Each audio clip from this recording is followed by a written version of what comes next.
প্রিয় ছাত্রছাত্রীরা, biology with তনুশ্রীতে তোমাদের সকলকে স্বাগত জানাই। আজকে আমি যে বিষয়ে তোমাদের সাথে আলোচনা করব সেটা হচ্ছে খুব একটা সোজা বিষয়, আবার তার সাথে সাথে কিন্তু খুব ইম্পর্টেন্টও। সেটা হচ্ছে প্ল্যান্ট পলিনেশন বা প্ল্যান্টের পরাগযোগ। প্ল্যান্টে যে সেক্সুয়াল রিপ্রোডাকশন হয় তার মেন যে মেকানিজম সেটাই হচ্ছে প্ল্যান্টের পলিনেশন। পলিনেশন যদি না হয় তাহলে কিন্তু প্ল্যান্টের সেক্সুয়াল রিপ্রোডাকশন হবে না। আমরা যে ফল খেতে পাই সেই ফল উৎপন্ন হবে না, বীজও উৎপন্ন হবে না। তাহলে প্রথমেই আমরা জেনে নেব প্ল্যান্টের পলিনেশন কি, মানে কিভাবে হচ্ছে। এটা খুব ইজি ওয়েতে বলতে গেলে, ফুলের যে পরাগধানী আছে, মানে যেখানে রেণুগুলো থাকে, সেই পরাগধানী বা অ্যান্থার থেকে, দেখো এই একটা ফুল, এই ফুলের এই ভায়োলেট কালারের এই যে এই অংশগুলোকে আমরা বলবো পরাগধানী বা অ্যান্থার। তো এখানে যে পোলেনগুলো আছে সেই পোলেন বা রেণুগুলো যখন একই ফুলে অথবা একই প্রজাতির অন্য কোনো ফুলের গর্ভমুঞ্জে স্থানান্তরিত হচ্ছে, কেন না গর্ভমুণ্ডে এসে পড়ছে, সেই গর্ভমুণ্ডের এসে স্থানান্তরিত হওয়ার ফলে যে ফার্টিলাইজেশন হচ্ছে বা নিষেক সম্ভব হচ্ছে, সেই প্রক্রিয়াকে আমরা বলবো প্ল্যান্ট পলিনেশন। বোঝাতে পারলাম? এর ইম্পর্টেন্ট কি না, প্রথমেই আমি বললাম যে সপুষ্পক উদ্ভিদের যৌন জননের সাহায্য করছে হচ্ছে এই প্ল্যান্ট পলিনেশন। পলিনেশন ছাড়া কিন্তু যৌন জনন হবে না সপুষ্পক উদ্ভিদের। আর এর ফলে হচ্ছে ফার্টিলাইজেশন হচ্ছে, আর বীজ আর ফল উৎপন্ন হচ্ছে। এবার আমরা দেখে নেব যে প্ল্যান্ট পলিনেশন কত প্রকারের। প্ল্যান্ট পলিনেশন সাধারণত দু প্রকারের, একটা হচ্ছে সেলফ পলিনেশন আর একটা হচ্ছে ক্রস পলিনেশন। সেলফ পলিনেশনকে আমরা আবার দুটো ভাগে ভাগ করতে পারছি, একটা হচ্ছে অটোগ্যামি, একটা হচ্ছে গেইটেনোগ্যামি। আর ক্রস পলিনেশনকে আমরা একটা ভাগেই ভাগ করব, সেটা হচ্ছে জেনোগ্যামি। এবারে আমরা জেনে নেব অটোগ্যামি কি, গেইটেনোগ্যামি কি আর জেনোগ্যামি কি। দেখো, পলিনেশন কি বলার সময় আমি বললাম যে যে প্রক্রিয়ার মাধ্যমে ফুলের পরাগধানী থেকে পরাগরেণু একই ফুলের অথবা একই প্রজাতির অন্য ফুলের গর্ভমুণ্ডে, এই একই ফুল নাকি অন্য ফুল, একই প্রজাতির অন্য ফুল, এর ওপর বেশ করেই কিন্তু আমাদের এই সেলফ পলিনেশন বলো বা এই ক্রস পলিনেশন, এটা কিন্তু ডিভাইড হয়ে যাচ্ছে। এবারে অটোগ্যামি কি বলবো, দেখো, যখন একই ফুলের পরাগরেণু সেই একই ফুলের গর্ভমুণ্ডে পতিত হয়, মানে ফুল কিন্তু একই, একটাই ফুল আছে, তো সেই একই ফুলের পরাগরেণু, ধরো এগুলো হচ্ছে এই হলুদ হলুদ গুলো হচ্ছে অ্যান্থার, এই অ্যান্থার থেকে যখন এই ফুলের গর্ভমুণ্ডে এসে পড়ছে পোলেনগুলো, তার ফলে যে পলিনেশনটা হচ্ছে, এটাকে আমরা বলবো অটোগ্যামি। আর অটোগ্যামি হচ্ছে, আবার এখানে দেখো কি কি ক্যারেক্টারিস্টিক্স দেখা যায় অটোগ্যামি ফুলের। হোমোগ্যামি, অর্থাৎ পরাগধানী ও গর্ভমুণ্ড এই দুটোকেই কিন্তু একই সময় ডেভেলপ করতে হবে বা ম্যাচিওর হতে হবে। আমরা কি পড়লাম যে একই ফুলের পরাগরেণু থেকে সেই ফুলের গর্ভমুণ্ডে পতিত হলে তবেই হবে অটোগ্যামি। তাহলে পরাগরেণুকেও একই টাইমে ম্যাচিওর হতে হবে পরাগধানীকে, তার সাথে সাথে গর্ভমুণ্ডকেও একই টাইমে ম্যাচিওর হতে হবে। আচ্ছা, ক্লিস্টোগ্যামি এটা কি পদ্ধতি? ক্যাসমোগ্যামাস আর ক্লিস্টোগ্যামাস বলে হচ্ছে আমাদের দু ধরনের ফুল দেখা যায়। ক্যাসমোগ্যামাস মানে কি বলতো, যে ফুলগুলো সাধারণত ফুটে যাচ্ছে, আর কিছু কিছু ফুল আছে কখনোই সম্পূর্ণভাবে ফোটে না। এই ক্লিস্টোগ্যামাস ফুলের ক্ষেত্রে কিন্তু আমাদের অবশ্যই অটোগ্যামির প্রয়োজন হয়, কারণ এরা তো পুরোপুরিভাবে ফুটছেই না। তো সেক্ষেত্রে পুরোপুরিভাবে যদি না ফোটে, তাহলে এদের পোলেনটা কোনো বাহকের সাহায্যে অন্য কোনো ফুলের গর্ভমুণ্ডে গিয়ে পড়বে কি করে? তো সেক্ষেত্রে তো সেটা হওয়ার কোনো অপশনই নেই। তো যেই ফুলগুলো সম্পূর্ণভাবে ফুটছে না সেখানে যে পরাগযোগটা হয় সেটা হচ্ছে অটোগ্যামি। আর যে ফুলগুলো সম্পূর্ণভাবে ফুটছে না সেই ফুলগুলোকে বলা হয় ক্লিস্টোগ্যামাস ফুল। বোঝা গেল? যেমন হচ্ছে অক্সালিস কমলিনা, এগুলো হচ্ছে সব ক্লিস্টোগ্যামাস ফুল। এখানে কিন্তু কোনো বাহকের প্রয়োজন হয় না। এবারে আমরা যেটা বলবো সেটা হচ্ছে গেইটজনোগ্যামি। ভিন্ন ফুল একই উদ্ভিদ, অর্থাৎ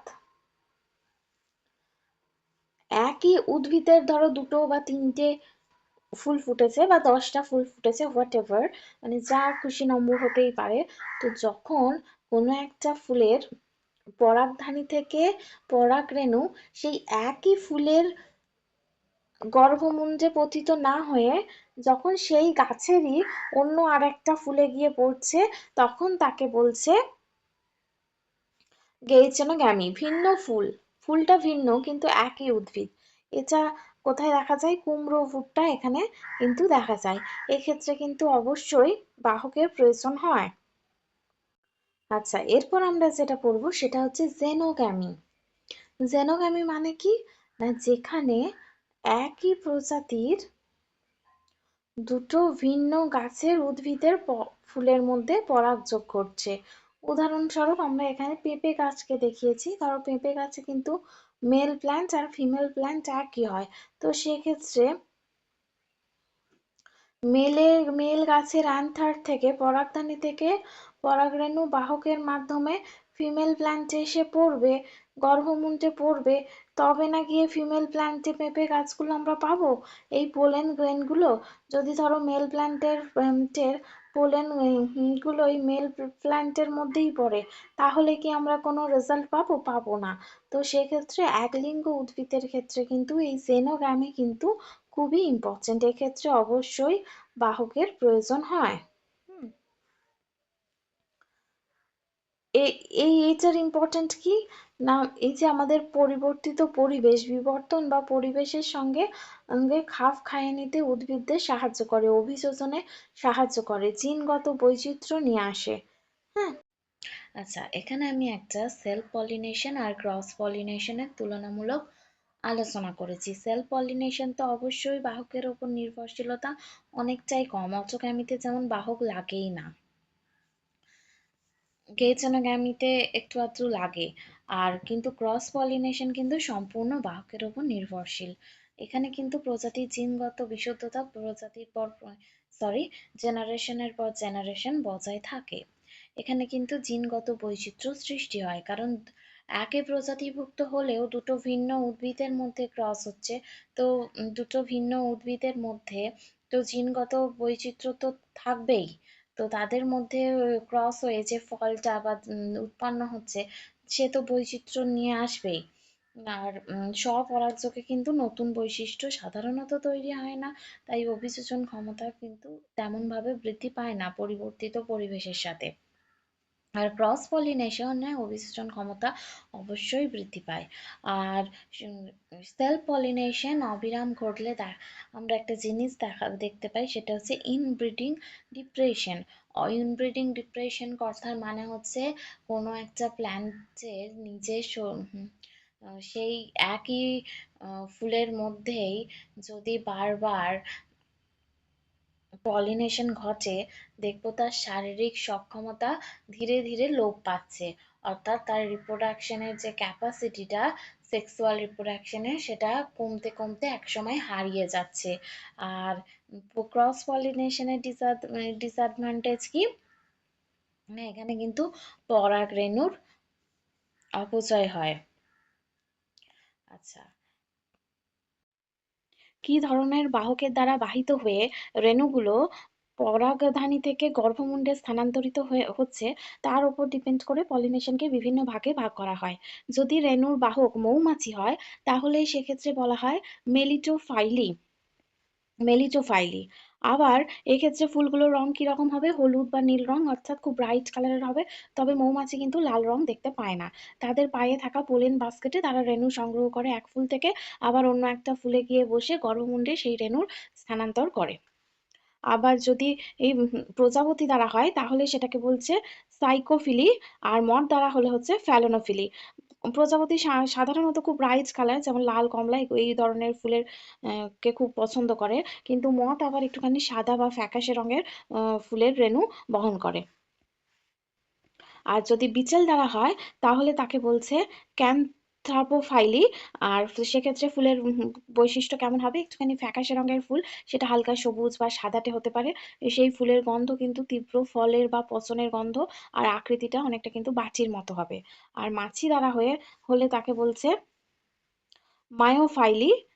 আর এক্ষেত্রেও ওই অর্কিডে আর কি দেখা যায় এই ধরনের অর্কি মাছি দ্বারা পরাগযোগ কিন্তু অর্কিডে দেখা যায়। আর পিঁপড়ে দ্বারা হচ্ছে মিরমিকোফাইলি। নামগুলো জানলেই তোমাদের যথেষ্ট। আর পাখি দ্বারা হচ্ছে তাহলে হচ্ছে অর্নিথ পাখি। আর এক্ষেত্রে ফুলের বৈশিষ্ট্য, পাখিরা সবসময় কিন্তু খুব ব্রাইট কালার, লাল, কমলা রং পছন্দ করে। তবে পাখিদের ঘ্রাণ শক্তি ভীষণ কম, তাই ফুলে কালার গন্ধ তাদের খুব একটা কিন্তু অ্যাট্রাক্ট করতে পারে না। মানে গন্ধ থাকলেও তারা কোনো একটা ফুলে ধরো খুব সুন্দর গন্ধ আছে, কিন্তু পাখিদের ঘ্রাণ শক্তি কম হওয়ার জন্য সেই গন্ধটা কিন্তু কোনোভাবেই পাখিটাকে অ্যাট্রাক্ট করে সেই ফুলের কাছে আনতে পারে না। পাখিরা সাধারণত ফুলের কালার দেখে সেই ফুলের উপর গিয়ে বসে। এবার হচ্ছে বাদুড় দ্বারা যদি হয়, বাদুড় দ্বারা হলে তাকে বলছে কাইরোপ্টোফাইলি।